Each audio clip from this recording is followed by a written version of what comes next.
नमस्कार, मी अजिंक्य वातंब्रेकर। तुम्ही पाहताय न्यूज 18 लोकमत। महत्त्वाची बातमी बुलेटिनच्या सुरुवातीलाच। शिर्डी विमानतळा शेजारी असणाऱ्या काकडी गावचे ग्रामस्थ आता अतिशय आक्रमक झाले। मुख्यमंत्री उद्धव ठाकरे यांनी शिर्डी विमानतळ लगत असणाऱ्या गावाची स्मार्ट सिटी करण्याच्या कामाला मंजुरी दिली आणि शिर्डीतील काकडी गावच्या ग्रामस्थांच्या आशा पल्लवित झाल्या। मात्र 1500 एकर जमीन देऊन 3 वर्ष उलटून गेलेली असताना सुद्धा केवळ ग्रामस्थांना आश्वासनच दिली जात आहेत। शिर्डी विमानतळाच्या सभोवतालचा परिसर विकसित करून सर्व सुविधायुक्त शहर वसवण्यासाठी शिर्डीची निवड करण्यात यावी, तसंच महाराष्ट्रातील एक उत्तम विकास केंद्र या ठिकाणी वसवावं अशी सूचना मुख्यमंत्र्यांनी दिली।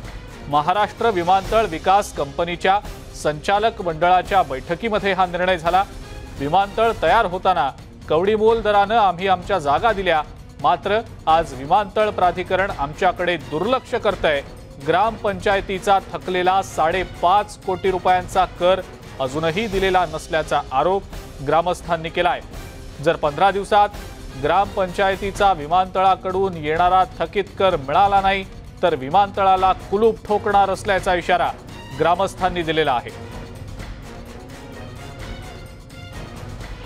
जेव्हा इथं एअरपोर्ट होणार होतं तेव्हा आम्हाला विमानतळ प्राधिकरणाने खूप असं आशेला लावलं की तुमच्या गावामध्ये लाईट, रस्ते, पाणी, शाळा या सर्व गोष्टी आम्ही तुम्हाला पुरवू, तुम्हाला कुठली अडचण येऊ देणार नाही। परंतु अद्यापही आम्हाला कुठलीही सेवा त्यांनी दिलेली नाही आहे, कुठलीही सेवा त्यांनी अजूनही आम्हाला दिलेली नाही आहे। आणि या व्यतिरिक्त आमच्या ग्रामपंचायतचा जो कर आहे तो जवळजवळ 5.5 कोटी त्यांच्याकडे थकलेला आहे। त्यांनी त्यातला एकही रुपया आम्हाला दिलेला नाही।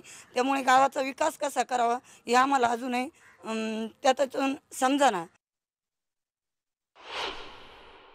आशा नाव जरी त्या स्मार्ट सिटीला दिलेलं आहे, पण तरी आमचे शेतकरी आणि गावकरी गेल्या 10-15 वर्ष आशेवरच आहे। खऱ्या अर्थाने भूसंपादन झाले त्यावेळेस 3 लाखाच्या कवडीमोल भावानी त्यांनी आमच्याकडून ही शेतजमीन घेतली आणि त्या बदल्यात भूमिहीन झालेले अक्षरशः आमचे शेतकरी त्यांना नोकऱ्या देणार अशी आशा दिली। आज ताग्यात आशेवर आहे, पण नोकऱ्या दिल्या गेलेल्या नाही आहे। त्यानंतर आम्हाला इथं सांगण्यात आलं की तुमचे मूलभूत रस्ते, गावातले अंतर्गत रस्ते, शाळा आणि पिण्याच्या पाण्याची योजना ती देखील आज ताग्यात या शासनाने आमच्या कुठल्याच शासनाने केलेली नाही। त्यानंतर आमचे जे हक्काचे आमच्या ग्रामपंचायतीच्या अधिकाराचे 5.5 कोटी रुपये कर रूपी वारंवार आम्ही त्या ठिकाणी निवेदन देऊन सुद्धा आम्हाला मिळालेलं नाही आहे।